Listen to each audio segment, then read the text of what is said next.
Welcome back to America's Commercial Real Estate Show. I am Michael Bull. Today we're talking about the outlook for REITs and real estate. This segment is brought to you by the News Funnel. Hey, if you're involved in any type of commercial real estate, do check them out, thenewsfunnel.com.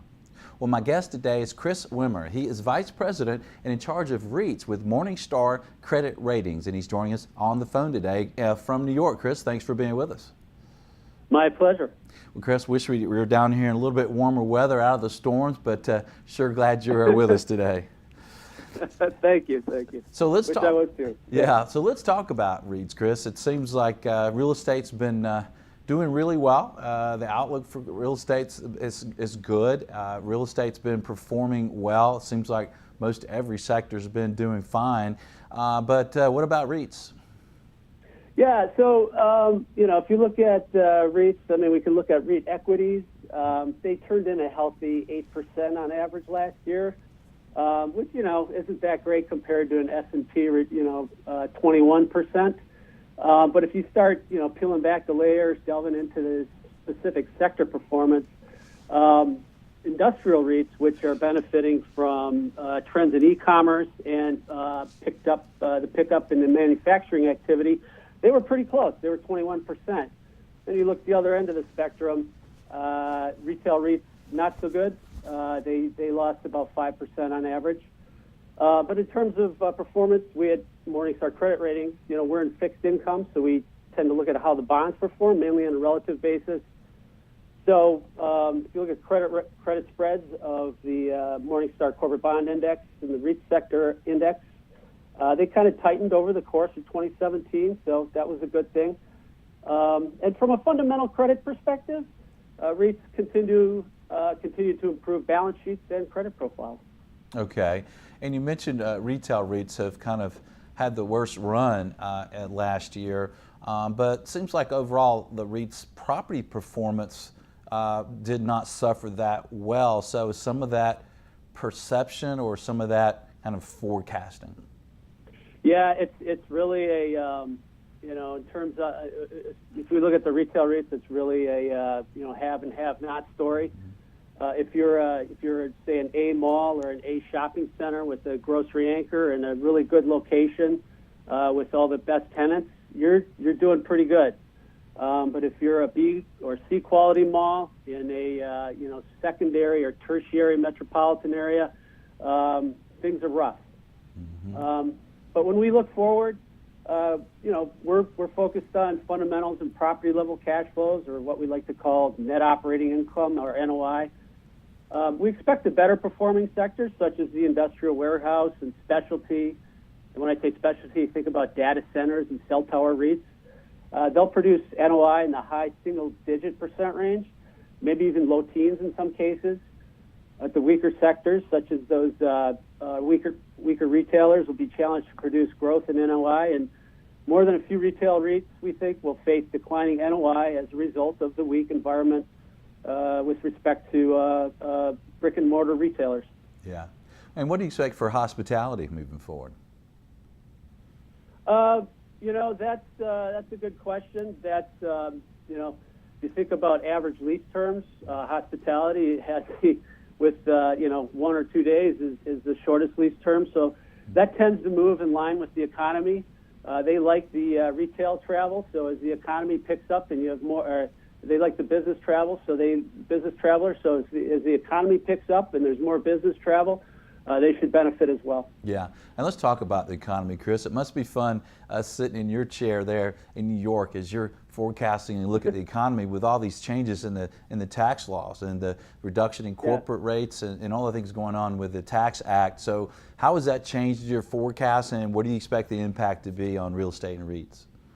Yeah, so we anticipate the expanding economy and tax as well as regulatory relief for businesses and consumers to ultimately benefit REITs. Real estate in the end is driven by supply and demand, and more after-tax dollars will mean that office REITs will see more demand for workspace as businesses hire, Industrial REITs will see more demand for warehouse space as manufacturing accelerates and consumers order more goods online with more after-tax dollars in their pockets.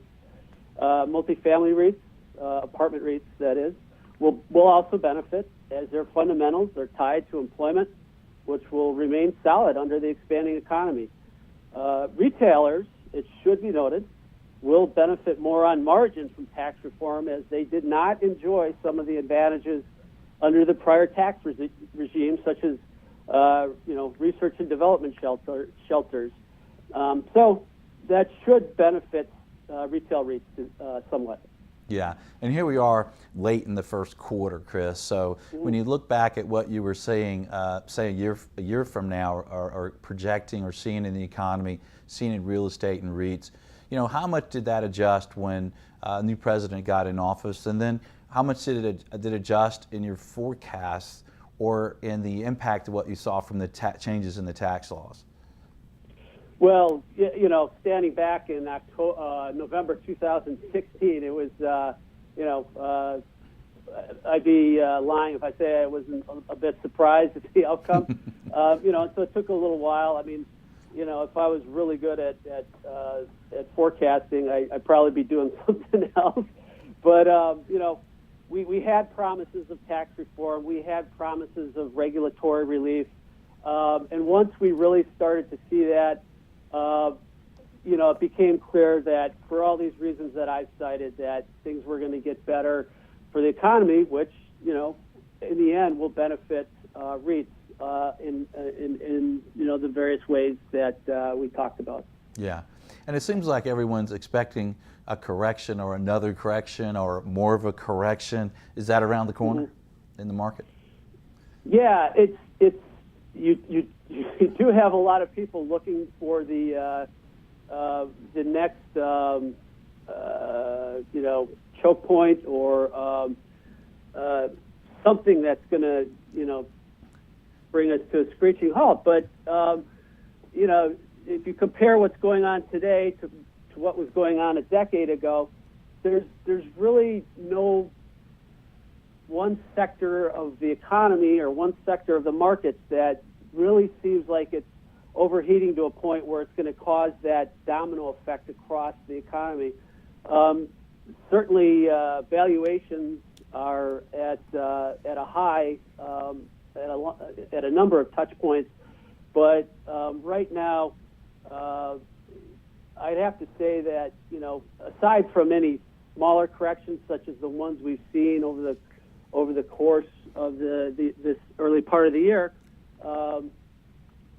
it seems like we're at a pretty sweet spot right now. Yeah, I agree. It seems like we don't have the challenges we had before the last downturn with overbuilding and high rates and over leveraged real estate and then strong fundamentals moving forward. But it has been a nice run, a nice long cycle that we've been in. So a negative side, what could negatively impact real estate and REITs? Yeah, one of the things we talk about a lot is the impact of rising interest rates. And especially in investors' minds, there's a big correlation between REITs and interest rates. REITs are, as a requirement to be a REIT, you have to distribute the vast majority of your earnings to shareholders in the form of dividends, and that gives REITs a pretty healthy dividend yield. So folks tend to look at the yields on REITs and look at what they can earn on other, what yields are on other, investments. And so as rates rise, the yields start to look more and more attractive on bonds and fixed income type of investment products. So you tend to see some pressure on REITs when rates rise. I'd like to counter that argument with the observation that if rising rates are a result of a healthy economy, then we expect on margin that will benefit REITs for the same reasons we spoke about earlier. It means that there will be more demand for commercial real estate. Yes, it might mean a rising cost of capital, which may mean that some deals don't pencil and merger and acquisition activity slows, but there's a benefit as well. If new construction is at a relatively lower level, that means those landlords will benefit from the demand that might have otherwise been soaked up by the new properties. Yeah, that's a good point. You know, rising rates is good news. Artificially low rates means that we're still in trouble. And right, if it does increase cap rates and decrease cap rates or increase cap rates, you still have growth in NOI, right? And that's what everyone is expecting. So what could go right? Let's do the Snoopy dance. If what could really help REITs moving forward? You know, I'm a credit guy, so I'm a glasses half empty. I don't think a lot about what could go right. Well, let's take a few examples. I mean, repatriation. Might that help REITs? How about infrastructure? If we have more jobs from infrastructure, if that really starts to boom, is that helpful? Yeah, I just keep going back to the economic from an expanding economy. You have more hiring, so that means the person hiring is probably moving out from their parents. They're renting an apartment. The guy who's hiring, he needs more space, so that's a benefit for office landlords. There's more money in the manufacturing sector. That's more demand for industrial space, and so on and on it goes. I think the one area we have to stay away from, I mean, you have to tread carefully because there's winners and losers, is the retail space. Mm-hmm. Yeah, that's true. And what about wage growth, Chris? So, it seems like we have a pretty strong employment right now in the U.S. And if we think about infrastructure and we think about a booming economy, might we finally see some wage increase, and might that help with consumer confidence and spending and rent growth and those sorts of things? Yeah, of course, definitely. I think the area where a lot of people are really sharpening their pencils again is retail. So if you have a much more confident consumer who's earning more and is more after-tax dollars in their pocket, is that going to benefit retail? And if it does, is it going to benefit retail to the extent that you're going to see less store closures and less malls going dark? We'll see. It seems like it would take a lot for that to happen. I mean, the one observation that you hear over and over again is that America is vastly over-retailed in terms of brick and mortar space relative to the rest of the world.